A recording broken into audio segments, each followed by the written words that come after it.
آگے فرمایا واللہ لا یہدی القوم الفاسقین، اللہ فاسق قوم کو ہدایت نہیں دیتا۔ کیا مطلب؟ وہ ہدایت کے جو اسباب ہیں ان سے صرف نظر کر جاتے ہیں۔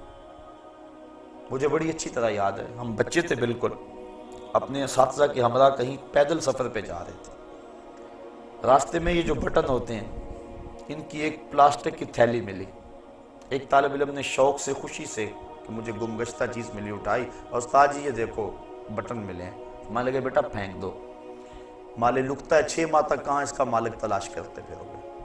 بٹن پھینک دیے گئے، لیکن استادوں نے ٹھنڈی آ بھری۔ ہم نے پوچھا کیا ماجرا ہوا؟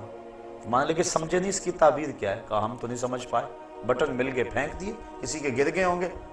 فرمایا بیٹا نہیں، ایسا نہیں ہے، بلکہ ہمیں تنبیہ کی گئی ہے کہ اپنے گریبان میں جھانک کے دیکھو۔ یہ جو ہمیں راستے سے اچانک بٹن ملے ہیں تو اس کا مطلب یہ ہمیں تنبیہ کی گئی ہے کہ ذرا اپنے گریبان میں جھانک کے دیکھو۔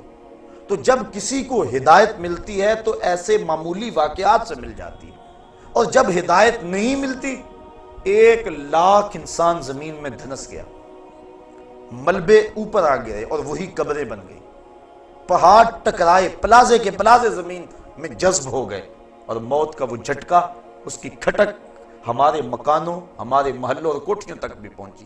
ایک جھٹکا اور لگ جاتا ہمارا بھی وہی حال ہونے والا تھا۔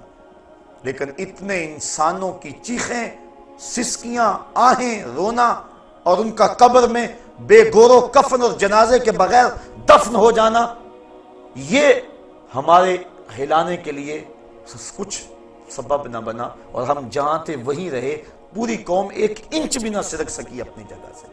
تو جب انسان اللہ، اس کے رسول اور جہاد فی سبیل اللہ سے جو ہے ان رشتوں کو ترجیح دیتا ہے، اللہ فرماتا ہے ایک تو میرا عذاب کا انتظار کرے، دوسرا ان فاسقوں کو پھر اللہ ہدایت نہیں دیا کرتا۔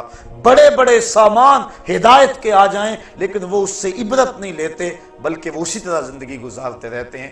ہم دیکھیں کہیں ایسا تو نہیں ہے کہ ان بدلتے ہوئے حالات کے باوجود بھی ہم عبرت کی راہوں پہ نہیں آ رہے، کہیں ایسا تو نہیں کہ ہمارے یہ رشتے اللہ اس کے رسول سے کہیں محبت میں زیادہ تو نہیں ہیں۔ ہم ضرور اپنے آپ کو دیکھیں، سوچیں، اس پہ تفکر کریں۔ صحابہ کی تو زندگی دیکھیے، ایک صحابی حضور کی خدمت میں حاضر ہوا، بیٹھا، سلام لیا، آقا نے جواب نہیں دیا، بڑا پریشان ہوا، عرض کی حضور مجھ سے کون سی غلطی ہو گئی کہ آپ نے میرے سلام کا جواب نہیں دیا؟ حضور کا ناراض ہو جانا صحابہ پر قیامت سے کم نہیں تھا۔ سورہ توبہ اٹھاؤ، حضرت کعب بن مالک سے ناراض ہو گئے حضور، غزوہ تبوک میں یہ 3 صاحب پیچھے رہ گئے تھے۔ سورہ توبہ میں تفصیلی واقعہ موجود ہے، اللہ ارشاد فرماتا ہے زمین وسیع ہونے کے باوجود ان پر تنگ کر دی گئی۔ کہتے ہیں میں حضور سے سلام لیا، حضور جواب نہ دیا، میں صحابہ کی طرف آیا، انہوں نے منہ پھیر لیے، بڑا پریشان ہوا، گھر آ گیا کہ بیوی سے جا کے کہانی سناؤں گا، لیکن بیوی دوسری سمت منہ کر لیا، میں نے بولا، اس نے بات نہ کی۔ میں نے کہا تجھے کیا ہوا؟ کہا سنا ہے اللہ کے رسول تجھ سے نہیں بولتے۔ اجڑ گیا، دل اجڑ گیا، بچے بھی نہیں بول رہے۔ کہتے ہیں ایک دن میں بازار سے گزر رہا تھا، مجھے کسی شخص نے کاغذ کا ٹکڑا دیا، میں نے اس کو کھول کر دیکھا تو کسی قبیلے کے سردار کا رکا تھا، اس میں لکھا تھا ہمیں پتہ چلا ہے کہ تیرا نبی تجھ سے ناراض ہو گیا، تو تو بڑا قابل اور باصلاحیت آدمی ہے، تو ہمارے پاس آ جا، ہم تجھے عزت دیں گے، وقار دیں گے، تجھے منصب دیں گے۔ کہتے ہیں کہ مجھے غصہ آیا اور میں نے کاغذ پر ٹکڑے ٹکڑے کر دیے اور رونا شروع کر دیا، میں اتنا برا ہو گیا ہوں کہ دشمن بھی مجھے اپنا سمجھنے لگے۔ اور پھر سورہ توبہ کی وہ آیتیں نازل ہوئی، بخشش اور مغفرت کا اعلان ان کے لیے آیا۔ تو حضور کا ناراض ہو جانا صحابہ کے لیے قیامت تھا۔ حضور نے سلام نہ دیا، وہ پریشان ہو گیا، عرض کی حضور کون سی میرے سے خطا سرزد ہوگی؟ آقا نے اس کے ہاتھ کی طرف اشارہ کیا، سونے کی انگوٹھی پہنی تھی، اس نے اتار کے پھینک دیا، چونکہ ان الذھب والفضة حرام لذکور امتی، سونا اور چاندی میری امت کے مردوں کے لیے جائز نہیں ہے، عورتوں کے لیے دونوں دھاتیں جائز ہیں، اور مردوں کے لیے صرف 4.5 ماشے سے چاہے رتی بھر کام ہو، پورے 4.5 ماشے نہ ہو، چاندی کی 1 انگوٹھی مرد کے لیے جائز ہے، اس کے علاوہ سونا چاندی کسی صورت میں بھی مرد کے لیے جائز نہیں ہے، منع کر دیا گیا، روک دیا گیا۔ اب اس نے انگوٹھی اتاری اور پھینک دی، حضور نے سلام کا جواب دے دیا، گفتگو ہوتی رہی، جب لوگ اٹھ کے جانے لگے یہ بھی اٹھ کے چل دیا، کسی نے کہا جناب انگوٹھی تو اٹھا لو، قیمتی ہے، سونے کی ہے، تم نہ پہننا، بیوی کو دے دینا، وہ اس کے لیے تو جائز ہے۔ کہا جس انگوٹھی پہ میرے آقا کی ناپسندیدگی کی نگاہ پڑ گئی ہے میں اس کو اب کبھی بھی نہیں اٹھا سکتا، جس کو حضور نے ناپسندیدگی سے دیکھ لیا ہے اب وہ میرے کام کی نہیں رہی۔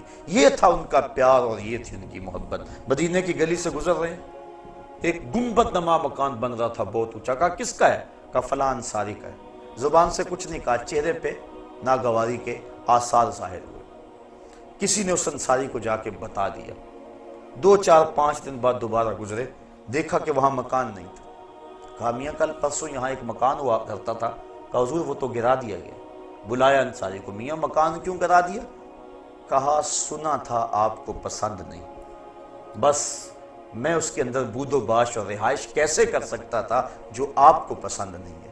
اب دیکھ لیجئے یہ ہے ان کی محبت کہ حضور کی رضا کو کتنی اہمیت دیتے ہیں اور حضور کی ناراضگی سے کتنا ڈرتے ہیں۔ میں اور آپ اپنے آپ کو ذرا دیکھیں، ترازو کے ایک پلڑے میں رکھیں، اپنی محبتوں کو ایک پلڑے میں رکھیں، اللہ اس کے رسول کے ساتھ جو محبتیں ہیں ان کو ایک پلڑے میں رکھیں اور پھر وزن کریں۔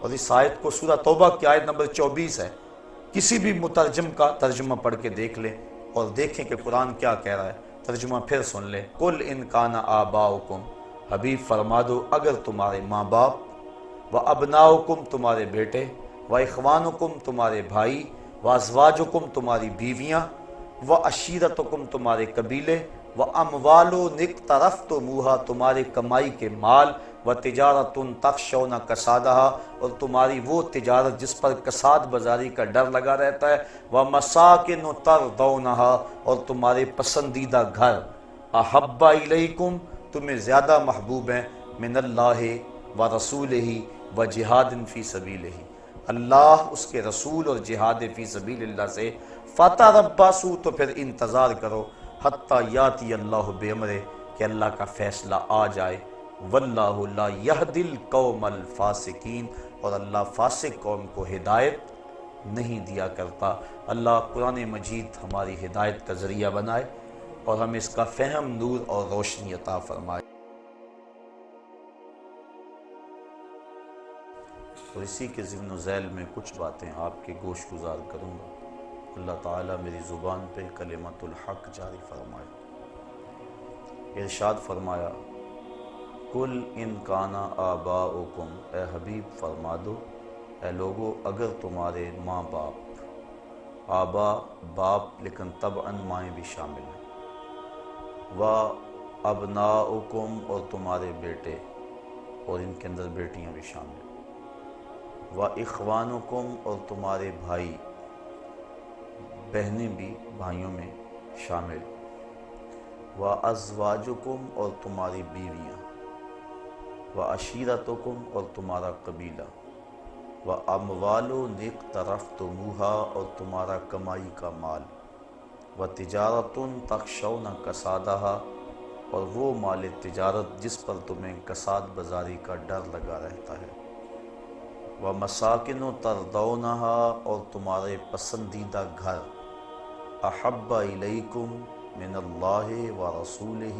وَجِهَادٍ فِي سَبِيلِهِ تمہیں اللہ اس کے رسول اور جہاد فی سبیل اللہ سے زیادہ محبوب ہیں، فَتَرَبَّصُوا حَتَّى يَأْتِيَ اللَّهُ بِأَمْرِهِ تو پھر اللہ کے فیصلے کا انتظار کرو، وَاللَّهُ لَا يَهْدِي الْقَوْمَ الْفَاسِقِينَ اور اللہ فاسق قوم کو ہدایت نہیں دیتا۔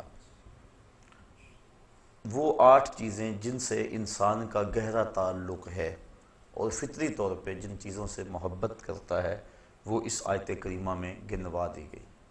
تمہارے ماں باپ، تمہارے بیٹے بیٹیاں، تمہارے بہن بھائی، تمہاری بیوی، تمہارا قبیلہ، تمہارے مال، تمہاری تجارت اور تمہارے پسندیدہ بنگلے، یہ 8 چیزیں گنوا کر کہا کہ یہ تمہیں اگر اللہ جل شانہ اس کے رسول کریم صلی اللہ علیہ وسلم اور جہاد فی سبیل اللہ سے زیادہ محبوب ہیں تو پھر اللہ کے عذاب کا انتظار کرو۔ ان 8 چیزوں کی محبت کی نفی بھی نہیں کی، چونکہ ان چیزوں سے جو انسان کا تعلق ہے وہ فطری ہے اور فطرت اللہ کی تخلیق کرتا ہے، لہٰذا اللہ تعالیٰ نے انسان کی اس فطرت کو کچلنے کا حکم نہیں دیا، ماں باپ سے جو پیار ہے یہ ایک فطرت ہے، ہر بیٹا کرتا ہے، نفی نہیں کی کہ تم ان سے پیار نہ کرو۔